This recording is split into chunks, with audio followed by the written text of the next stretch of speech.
Hello guys, வணக்கம் and welcome back to the film பற்றி YouTube channel. நம்ம super star Rajinikanth அவர்கள் பார்த்தீங்கன்னா நம்ம தமிழ்நாட்டோட முதலமைச்சர் இருக்கக்கூடிய தளபதி விஜய் அவர்களை தலைமைச் செயலகத்துக்கு நேரில் வந்து சந்திக்க இருக்கிறதா ஒரு தகவல் வெளியே இருக்குது.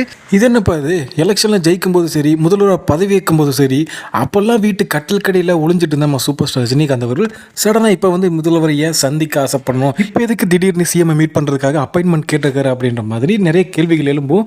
ஆனால் இப்போ சூப்பர் ஸ்டார் ரஜினிகாந்த் அவர்கள் இப்போ இந்த டெல்லியில் நடக்குது பார்த்தீங்களா, அந்த நீட்டுக்கு எகென்ஸ்டான ஒரு ப்ரொட்டஸ்ட்டு, இதுக்கு ஏதாச்சும் பண்ணுங்க சிஎம் சார், வாயை துறங்க சிஎம் சார் அப்படின்னு நேரில் போய் கேட்கறதுக்காக நம்ம சூப்பர் ஸ்டார் ரஜினிகாந்த் அவர்கள் சிஎம் சந்திக்க இருக்கிறதா ஒரு தகவல் வெளியே இருக்குது. ஆக்சுவலாக இது உண்மையான நியூஸா இல்லை ரூமராக பரப்பப்பட்ட நியூஸா என்னன்னு தெரியல. ஆக்சுவலாக அது உண்மையாகவே இருந்தாலும் இத்தனை நாளாக நீட்டுக்கு எகென்ஸ்டாக வாயவே திறக்காத நம்ம ரஜினிகாந்த் அவர்கள் எப்போவுமே எந்த மேடையிலுமே நீட்டுக்கு எகென்ஸ்டாக பேசுகிற நம்ம விஜய் அவர்களை பார்த்து வாயை துறங்க சிஎம் சார் அப்படின்னு சொல்கிறதுக்காக நம்ம ரஜினிகாந்த் அவர்கள் போகிறார் அப்படின்னு கேட்கும்போது ஃபன்னாக இருக்குதுங்க. இந்த போராட்டம் வெறும் டெல்லியில் மட்டும் இல்லைங்க, ஒட்டுமொத்த இந்தியாவில் இருக்க எல்லா மாநிலங்களிலுமே கொஞ்சம் கொஞ்சமாக ஸ்டார்ட் ஆக ஆரம்பிச்சிருக்கு.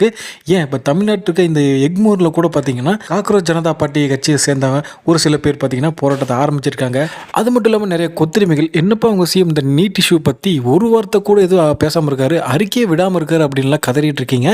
பொதுவாக முதல்வர் விஜய் அவர்கள் ரொம்ப ப்ராக்டிக்கலான ஒரு மனுஷன், என்ன பண்ணால் என்ன நடக்கும் அப்படின்னு அவருக்குமே தெரியும். வெறும் அறிக்கை மூலயமா இந்த பிரச்சனையை சார்ட் அவுட் பண்ண முடியாது. வேறு ஏதாவது நேரடியாகவோ இல்லாட்டி மறைமுகமாகவோ சென்ட்ரல் கவர்மெண்ட்டாக கான்டாக்ட் பண்ணி இந்த இஷ்யூவை சார்ட் அவுட் பண்ண தான் விஜய் அவர்களும் நினச்சிட்டு இருப்பார். ஆனால் ஒரு தமிழ்நாட்டோட முதலமைச்சராக மற்ற மாநிலங்கள் நடக்கிற ஒரு பிரச்சனைகளுக்கு இவர் ஸ்ட்ராங்காக குரல் கொடுத்தார் அப்படின்னு வச்சுக்கோங்களேன், ஒன்றிய அரசோட முழு கோவமே முதல்வர் விஜய் அவர்கள் மேலேயும் தமிழ்நாட்டு மேலேயும் இறங்கும்.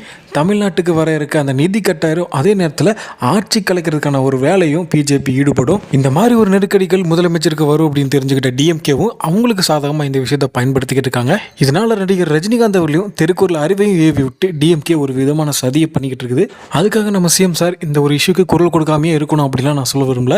இதை மறைமுகமாக வச்சு மோடி அவர்களுக்கு கான்டாக்ட் பண்ணி ஒரு நல்ல முடிவை வாங்கி தரணும் அப்படின்றதா எல்லாரோட எதிர்பார்ப்புமா இருக்குது. நார்த் இந்தியாவிலாம் பார்த்தீங்கன்னா சிஎம் விஜய் அவர்களை அவ்வளோ எதிர்பார்த்து கொண்டாடிக்கிட்டு இருக்கிறாங்க. பிஜேபியுமே லைட்டாக விஜய் அவர்களை நினச்சி பயத்தில் தான் இருப்பாங்க. ஏன்னா விஜய் அவர்களுக்கு மட்டும்தான் சென்ட்ரலில் இருக்க இவங்களோட ஆட்சியை தூக்கி எறியிருக்கான ஒரு பவர் இருக்குது. ஸோ அதனால் விஜய் அவர்கள் ஏதாவது ஒரு முயற்சி எடுக்கணும் அப்படின்றது எங்களோட ஆசை.